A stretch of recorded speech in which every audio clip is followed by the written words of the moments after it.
तो नमस्कार दोस्तों, इस वीडियो के माध्यम से हम देखेंगे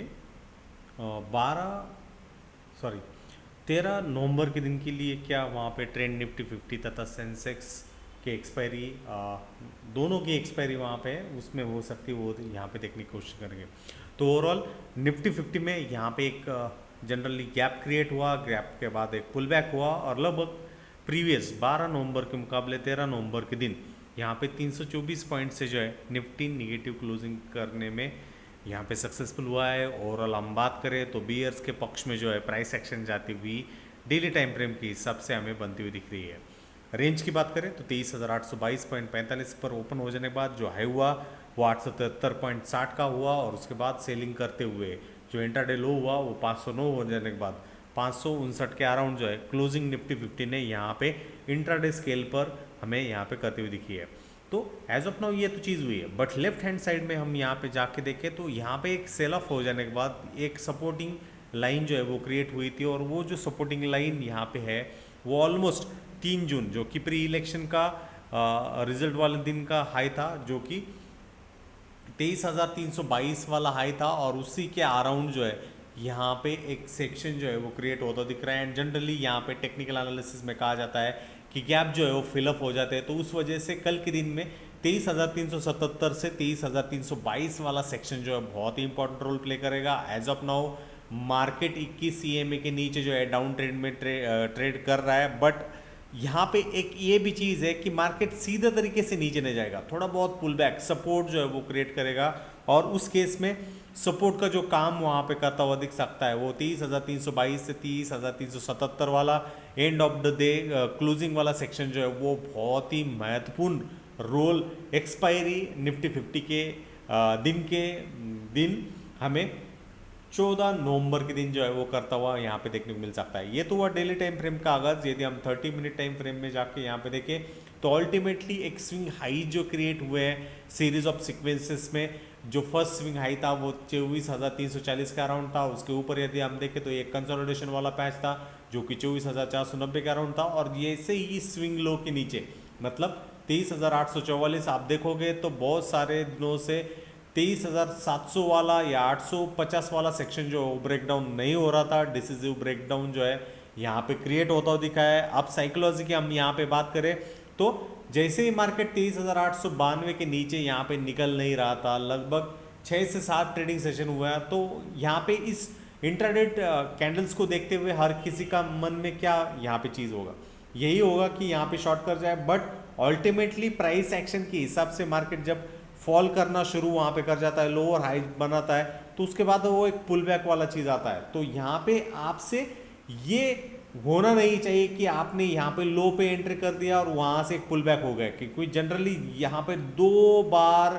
2 दिन कंटिन्यूसली एक बेरिश कैंडल, बेरिश प्रेशर वाली कैंडल जो है वो क्रिएट हुई है और यदि इस बेरिश कैंडल का चीज़ हुई है तो अल्टीमेटली ये जो हल्का सा रिटेस्ट वाला जो सेक्शन क्रिएट हो सकता है मेरे हिसाब से, स्टडी के हिसाब से वो 30,960 वाला सेक्शन है। तो इस पर जो है वहाँ पे आके बनाए रखिए, क्योंकि जो दिख रहा है उसी हिसाब से उसी अंदाज से प्राइस एक्शन हो जाए वो जनरली नहीं होता है। तो ये भी ध्यान दीजिए। In between 21 EMA exponential moving average के हिसाब से देखें तो मार्केट का जो कंसोलिडेशन अर्लियर हुआ था वो 23,724 के अराउंड था जो कि दिन का हाई था और उसके ऊपर 23,781 और उसी के अराउंड ये 21 दिन वाला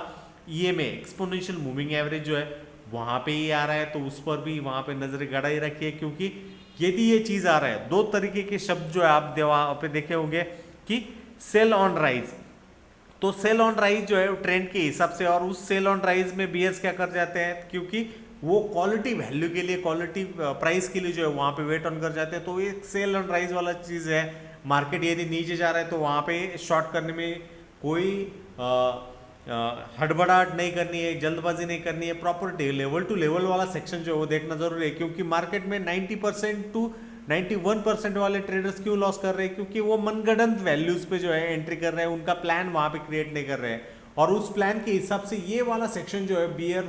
जो है वो ताकत लगाते हुए देख सकते हैं। क्योंकि निचले स्तरों पर जो सपोर्ट जो है वो मोटा मोटी 30,277 से 30,350 वाला सेक्शन वहाँ पे है। एज ऑफ नाउ जो स्पॉट की हम बात करें तो ये चीज़ है, एक स्ट्रॉन्ग ट्रेंडिंग मूव वाली मूव हुई है एंड ट्रेंड के हिसाब से जो हमने यहाँ पे चीज़ की है, तो ट्रेंड के हिसाब से एक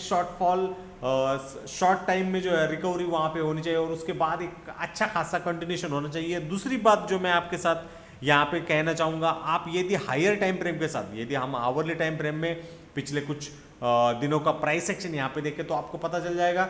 आप इन सारे दिनों के प्राइस एक्शन आप अच्छे तरीके से देखोगे तो जब भी मार्केट खुला है तो उसके बाद कंसोलिडेशन में जाने के बाद एक अप मूव आई है। आप यहाँ पे देखोगे तो यहाँ पे एक पुल बैक के बाद ऑलमोस्ट 11:15 के बाद जो है एक रिजेक्शन वाला सेक्शन जनरली जो है क्रिएट होता दिखा है। कुछ दिनों में मॉर्निंग में हुआ है इटसेल्फ। यहाँ पे आप देखोगे 2:15 के आसपास, यहाँ पे देखोगे तो लगभग 11:15 के आसपास। ये चीज़ क्या हो रही है, मार्केट जो है एक ही टोन में जा रहा है जो कि सेल ऑन राइज वाला है और इसको पूरा डोमिनेट जो कर रहा है वो बियर्स कर रहा है और वो जो बियर्स है वो हायर टाइम फ्रेम के ट्रेंड के हिसाब से वो सेल ऑन राइज कर रहा है। मतलब लोअर हाई क्रिएट हो गया, उसके बाद जो है वो सेल ऑन राइज कर रहा है। आपको ज़्यादा कुछ नहीं है, ये वीडियो आपने देख लिया और वो चीज़ कर गई, ऐसा नहीं है। आपको भी प्रॉपर मार्केट का स्ट्रक्चर देखना है, अलाइनमेंट ऑफ द मार्केट देखना है और जैसे आपको पता चल गया कि alignment of the market in the direction, तो वेट ऑन करिए। जनरली मैं एक और चीज़ कहूँगा, पहले 2 से 2.5 घंटे के बीच में जो है मार्केट दोनों तरफ जो है स्पाइक देता है, आपको कंफ्यूजन में लेके जाता है और उसके बाद जो है एक इन डायरेक्शनल, एक वन डायरेक्शनल मूव जो है वो क्रिएट करने में वहाँ पे तैयार हो जाता है। तो इस चीज़ को जो है आप यदि अच्छे तरीके से गौर करोगे, समझोगे, देन अल्टीमेटली इस टॉप से बॉटम वाली जो मूव है आप अच्छी तरीके से ट्रैक ऑन करोगे। ये भी चीज़ जो है इस वीडियो के माध्यम से आपको साथ में यहाँ पे डिस्कस कर रहा हूँ। सेंसेक्स की बात करें तो सेंसेक्स के लिए जो इंपॉर्टेंट सपोर्ट यहाँ पे जो क्रिएट हो रहा है वो 76,752 के अराउंड है। हम 690 के अराउंड है, 77,690 के अराउंड है। वहाँ से यदि हम कंसिडरेशन करें तो सेंसेक्स की जो क्लोजिंग हुई है वो 77,700 के अराउंड है और यहाँ पे 76,752 वाला एरिया यहाँ पे है। तो इस क्लोजिंग के मुकाबले ये जो पॉइंट है 980 के अराउंड है। बट इन बिटवीन जो बियर है सीधा ओपनिंग पे शॉर्ट करना नहीं चाहेगा, वो सेल ऑन राइज वाली चीज करेगा और यदि मार्केट इस जोन के अराउंड या 50% के अराउंड वहां पे ट्रांचेस में वो उसको मिल जाता है तो कल के दिन की एक्सपायरी के हिसाब से वो चीज को जो है वो कंसिडरेबली जो है ध्यान देता हुआ देखने को मिल सकता है। तो ऑलमोस्ट 980 वाला पॉइंट है। लास्ट आवर में यहाँ पे चीज भी क्रिएट होती दिखी है। यदि जनरली गैप डाउन में कोई भी गैप अप यहाँ पे हो जाता है वो सेल वाले पॉइंट के अराउंड, मतलब जनरली वो होता ही होता है क्योंकि जो ओवरनाइट शॉर्ट्स वाले जो लोग वहां पे आ जाते हैं उनका स्टॉप लॉस हंट करने के लिए मार्केट का पेंडुलम जो है वो क्रिएट होता है। क्योंकि यहाँ पे जो स्विंग लो था 78,250 से 78,300 वाला यहाँ पे ब्रेकडाउन हो चुका है, उसके नीचे मार्केट यहाँ पे आ चुका है। जनरली जो भी शॉर्टर्स जनरली आता है मार्केट के कैरेक्टरिस्टिक के हिसाब से जो भी इन लेवल के आसपास आता है तो बहुत ही कम टाइम में उसके स्टॉप लॉस हंट के लिए इसके अराउंड जो है मार्केट आता हुआ वहां पे देखने को मिल सकता है। और यदि आप सौभाग्यशाली हो, यदि आपके पास पेशेंस है तो इन जनरल आपके लिए बहुत ही एक इंपॉर्टेंट जो है सेक्शन क्रिएट होता दिख सकता है। और उसमें एक और चीज वहां पे रहेगी क्योंकि जनरली जब भी मार्केट आपका ब्रेकडाउन कर जाता है इस तरीके से तो रिटेस्ट के लिए मार्केट इस जोन के आसपास आ जाता है और जो भी वेटरन वहां पे प्लेयर रहते हैं वो उसके आसपास ट्रेंड के अकॉर्डिंग सेल करने के लिए वहां पे तैयार हो जाते हैं, तैयार रहते हैं। तो इस बात को, इस चीज को जो है आपको समझना बहुत ही जरूरी है क्योंकि overall in the direction of the trend चीजें हमें अच्छी तरीके से पता होनी चाहिए। और यदि हमने उन चीजों को, डायरेक्शन को अच्छे तरीके से समझ लिया है देन अल्टीमेटली हमारे लिए कोई भी शक, कोई भी प्रॉब्लम वहां पे क्रिएट नहीं होता है। तो ये बात, ये चीज अच्छी तरीके से आपको भी वहां पे समझनी है। इन बिटवीन इस वीडियो में जो भी हमने यहाँ पे डिस्कशन की है वो शैक्षणिक सूचनात्मक उद्देश्यों के लिए है। हम कोई भी सेबी रजिस्टर, रिसर्च एनालिसिस्ट या इन्वेस्टमेंट एडवाइजर नहीं है और इस वीडियो के माध्यम से कोई भी इन्वेस्टमेंट टिप्स जो है वो दी गई नहीं है। आपको कैसा लगा वीडियो जरूर वहाँ पे वीडियो के कमेंट बॉक्स में कमेंट करिए और यदि आपको ये वीडियो पसंद आया है तो आपके दोस्त, प्रियजन, परिवार के साथ इस वीडियो को ज़्यादा से ज़्यादा शेयर, लाइक, सब्सक्राइब करिए। धन्यवाद।